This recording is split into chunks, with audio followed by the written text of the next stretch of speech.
karir sebagai seorang dokter itu tidak melulu dalam ruangan poliklinik ataupun ruangan rumah sakit. Tapi kalau misalnya jadi dokter yang di instansi yang mungkin lebih kecil, lebih lama balik modalnya. Jawabannya tua banget kayaknya. Pasti beda sama anak-anak tadi. Udah ambil aja sekolah yang jarang diambil sama penyanyi lain. Dia kira gampang masuk ke dokteran kan. Halo, saya Dr. Fala Adinda, saya 32 tahun. Saya dokter dan juga social media influencer. Halo, nama aku Dr. Andira Utami. Pekerjaannya adalah seorang dokter, tapi yang berkecimpung di dunia medical entrepreneurship sih. Sekarang lagi ngebangun startup, namanya Live Well. Nanti kalau udah launch, akan aku kasih tahu. Di lain waktu aku juga menjadi singer, songwriter, and composer. Umurnya 27 tahun. Saya Dr. Argia, saya usia 27 tahun, saya co-founder Asha Healthcare. Nama saya Adrian Purwadiharja, kebetulan saya seorang dokter, usia 37 tahun, terpaksa disebut. Jadi kami telah mengumpulkan beberapa pertanyaan tentang dokter di Google dan beberapa artikel. Dokter siap menjawab?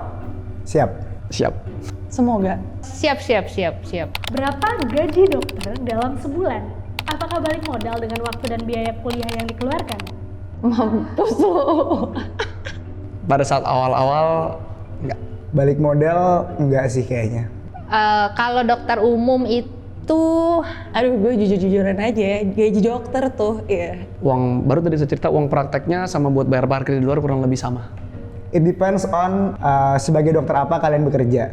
Kalau misalnya dokter umum saja di rumah sakit yang tergantung instansinya ya, rumah sakit instansi yang besar mungkin balik modal. kalau memang mau berdaya, kalau memang mau hidupnya tuh makmur, memang jalannya yang paling mudah adalah menjadi dokter spesialis. Tapi makin lama kalau kita bisa membangun karir dengan baik, jadi dokter yang oke, ada part bisnisnya juga in a good way ya, tapi ya oke kok. Jadi kalau ditanya penghasilan dokter umum, kalau kerja sampai tipes, sampai gastritis, jaga klinik, jaga IGD, itu nggak seperti yang dibayangkan oleh orang-orang. Range-nya dari angka 3 sampai 4, dengan catatan kita jaga malam, tidak tidur, ada resiko terinfeksi penyakit-penyakit. Tapi kalau misalnya jadi dokter yang di instansi yang mungkin lebih kecil, lebih lama balik modalnya gitu. Kalau dokter kerja yang udah jadi dokter,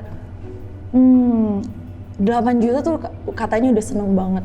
Jadi memang kami dari kedokteran masih sangat susah payah untuk bisa mensejahterakan dokter-dokter umum, apalagi dokter di daerah-daerah terpencil. Mungkin ini pengalaman saya dan teman-teman. Kenapa dokter sering terlambat? Kata siapa? Enak aja, lu gak ketemu gue datang itu. Aku nggak pernah datang terlambat. Karena tempat praktek kita banyak. Rata-rata dokter praktek diperbolehkan 3 tempat.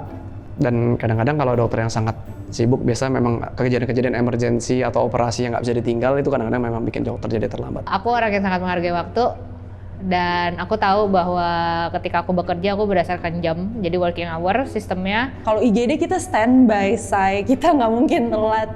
Anda tidur, Anda bangun, Anda lagi bermimpi, kita ada di situ. Menurut saya kami sangat tidak enak menyelesaikan konsultasi dengan pasien jika pasien itu masih mau bertanya. Tapi biasa itu unintentional ya. Dan kembali ke karakter. Jadi kalau ditanya apakah dokter yang lain terlambat, mungkin jawaban yang lain, tapi kalau tanya aku bukan tipe yang terlambat datang. Tapi kalau di ruangan, no comment sih itu. Karena selama kita sekolah kita diajari di akhir dari konsultasi setidaknya kita memberikan kesempatan untuk pasien itu bertanya balik, ada yang mau ditanyakan lagi, ada yang masih bisa kami bantu dan lain sebagainya. Dan mudah-mudahan kebiasaan baik itu masih terus akan aku jalankan sampai nanti. Jawabannya tua banget kayaknya. Pasti beda sama anak-anak tadi. Dokter kalau sakit tuh berobatnya kemana? Ke dokter juga. Berobatnya pertama adalah ke teman dokter. Biasa teman dekat yang saya tahu kualitasnya, jadi nggak sembarangan. Gue sih ngerasapin diri gue sendiri sih. Jadi lucunya kalau aku, keluargaku nggak bisa untuk memeriksa diri sendiri ataupun memeriksa keluarga. Pertama adalah ke teman kami yang dokter. Kalau saya ke teman saya yang dokter, Dan biasa dokter-dokter itu juga yang saya rekomen ke teman-teman atau ke keluarga saya. Kita akan mencari bantuan kepada yang merasa lebih ahli. Kebetulan kayak COVID kemarin isoman sendiri, memonitor sendiri. Karena dokter pun tidak boleh self-diagnose.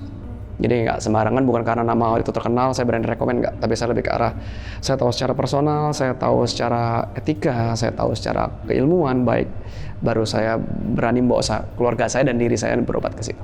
Nggak bisa tuh kalau anak sakit, demam, aku agak worry sendiri dan juga tidak pede untuk memberikan treatment terhadap keluarga sendiri, anak ataupun suami. Tapi biasanya ya ngobrol di grup yang isinya teman-teman dokter juga kayak, ini gue aman nggak sih kayak gitu.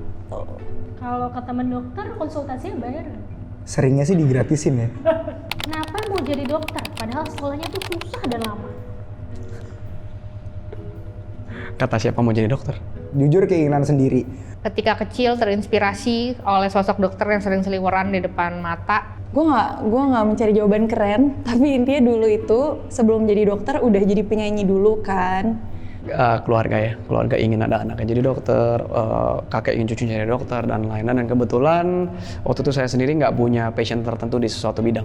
Cuman memang ada fase dimana pas udah masuk kayak salah deh ini gitu, ada ya, karena memang lumayan demanding. Terus ayahku tuh bilang kayak, Andira kalau jadi penyanyi doang banyak gitu katanya. Udah ambil aja sekolah yang jarang diambil sama penyanyi lain. Dia kira gampang masuk ke dokteran kan. Terus tapi tidak mengubah cita-cita aku untuk berkarya lebih jauh di bidang kedokteran. Jadi oke, coba aja, dan memang dari hasil-hasil tes kepribadian, tes IQ dan lain-lain semua disarankan dokter, jadi nggak bisa menghindar lagi. As long as it's our own motivation, kayaknya fine sih gitu sebenarnya. Apapun nanti hasilnya, apapun jenjang karir ataupun pilihan karir yang akan aku jalani ke depannya, aku bertanggung jawab atas apa yang udah aku ambil, atas orang tuaku yang udah menyekolahkan aku, atas orang-orang dan dosen-dosen yang udah percaya bahwa mereka meluluskan aku sebagai dokter umum. gue nyanyi tapi on the other world, hopefully I can help people and save lives gitu. Ternyata treating human terus menyembuhkan seseorang itu menjadi bayaran yang mungkin nggak bisa didapatkan di tempat lain, dan saya bersyukur karena itu. Paling bete sama tipe pasien seperti apa? Yang suka mendiagnosa diri sendiri dari temennya yang non dokter. Paling bete sama tipe pasien lebih pintar daripada dokternya. Yang kalau datang dia bilang, ini saya baca di website ini katanya kayak gini gitu. Semua pasien tuh punya kadar menyenangkan dan juga kadar annoying-nya sendiri-sendiri, sama seperti manusia yang lain. Karena kunci dari pengobatan yang tepat adalah diagnosis yang tepat. Padahal selama gue sekolah di kedokteran, kalau lagi presentasi kasus atau apapun, terus referensinya datang dari website, gue dimarahin pasti sama dokter-dokter konsulennya kayak, nggak semua informasi yang tersebar itu ada filternya. website apa itu, udah nggak usah presentasi, malah digagalkan dari depan gitu kayak. Pengennya sih ketemu pasien yang nggak mikir treatment apa yang harus dia jalanin, jadi kayak mau dok semuanya mau, oke, good. I love you. Jadi kalau pasien tidak bisa menerima diagnosis yang tepat atau diagnosis yang diberikan oleh profesional dan mengobati sendiri, ya yang kita lakuin effortnya nggak akan baik juga gitu ya, resultnya. Jadi kadang-kadang hal itu menyesatkan. Jadi tolong kalau memang informasi kedokteran biasanya sebaiknya tanyakan dulu, dapat konfirmasi atau klarifikasi dari ahlinya dulu. Jadi itu for the better health system di Indonesia mungkin ya, dan untuk kebaikan kita semua sih. Jadi kita hanya berbasis jurnal-jurnal yang sudah dipublikasikan selama 5 tahun terakhir dan jurnal-jurnal yang berasal dari asosiasi yang sudah tervalidasi dan punya credibility. Apakah dokter punya gut complex? Excuse me? Hah? Gut complex itu adalah gambaran delusi yang terjadi karena narsisme yang berlebihan hingga tidak terkendali. Oh no. Aduh, ini pertanyaan yang tricky sih, gut complex. Oh enggak sih, not really. Kayaknya enggak ya, tapi kalau kebanggaan terhadap diri sendiri pasti ada lah ya. Kadang gue merasa itu ada kayak, gue kayak lebih tahu deh dari lo, ada perasaan itu tuh kayak volume sih, harus diatur gitu, tergantung lawan bicaranya gimana. Dokter secara umum, we all know that kita cuma bisa help the patients to feel better, bukan save them as in kayak ya save. Ya saya cukup bersyukur dengan diri saya sekarang, saya bersyukur dengan apa yang Tuhan berikan buat saya, dan cukup bangga dengan itu ya. Tapi rasanya untuk narsisistik enggak, tapi nggak tahu gimana menurut orang lain. Ini gue nggak mengeneralisasi, mungkin itu dari masa belajar sekian lamanya. Jadi ibaratnya 30 menit yang kalian bayar itu adalah 7 tahun yang gue laluin. Tapi mudah-mudahan sih sampai sekarang orang tidak menganggap aku sebagai obstacle-nya mereka karena gangguan-gangguan yang disebutkan tadi. Mudah-mudahan tidak. Gitu. Jadi mungkin we're sorry if ever ada kompleksan itu, but that's our 7 years. Sebagai seorang dokter, apa yang ingin disampaikan kepada masyarakat yang masih awam dengan profesi ini? Jangan pernah ragu untuk curhat senggak penting apapun sama dokter. Karena itu ngebantu banget diagnosa. Penyakit itu kan nggak cuma biologis, ada juga yang non biologis ya, artinya mental, emosional dan lain-lain gitu. Jadi kalau misalnya pasien bisa open up to dokternya juga, orang tuanya punya alergi terhadap obat apa yang dimana kita juga bisa nih untuk tidak memberikan obat itu karena possibly alergi juga gitu. Itu pembicaraan seluas itu bisa terjadi jika pasien open up about hal yang nggak penting itu gitu. Jadi waktu itu ada netizen ngomong kayak gini, enak ya yang nyembuhin Tuhan, yang dibayar dokter. Gue kayak, iya, ilmunya, kepintarannya, kesehatan yang dimiliki dokternya tuh dari Yang Maha Esa, tapi medianya dokter gitu. Jangan karena teman-teman melakukan sesuatu itu dijadikan validasi gitu. Just because you're doing something doesn't mean it's a generalized knowledge.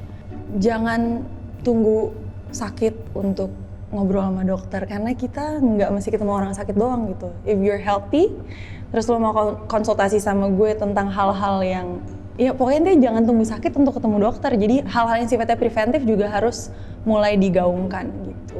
Kalau berhubungan sama kesehatan itu kan berhubungan dengan nyawa manusia ya. Jadi nggak semua informasi nggak semuanya benar. Sebaiknya carilah yang profesional dulu. Jadi jangan dengarkan kata teman, kata ilmu kepercayaan dan lain-lain. Kadang itu bisa membuat kita lebih nggak sehat. Terutama berhubungan dengan nyawa, sebaiknya go to the professional dulu. Mungkin ya as the doctor atau siapapun yang memiliki pengetahuan medik yang evidence based, baru lakukan dengan baik. Lebih memberitahukan kepada teman-teman yang akan masuk ke dunia kedokteran bahwa karir sebagai seorang dokter itu tidak melulu dalam ruangan poliklinik ataupun ruangan rumah sakit. Banyak jalur yang terbuka sangat lebar, apalagi di era sekarang yang pekerjaan itu tuh luar biasa banyaknya. Kita bisa kerja di startup, kita bisa ambil magister ilmu yang lain. Itu tuh semuanya sebenarnya pintu masuknya bisa dari kedokteran. Jadi mulailah untuk research terhadap karir dan juga keilmuan yang tidak terkotak-kotak hanya di poliklinik aja. Mungkin itu aja. Oke, itu aja. Terima kasih. Thank you. Sama-sama. Thank you. Yeay!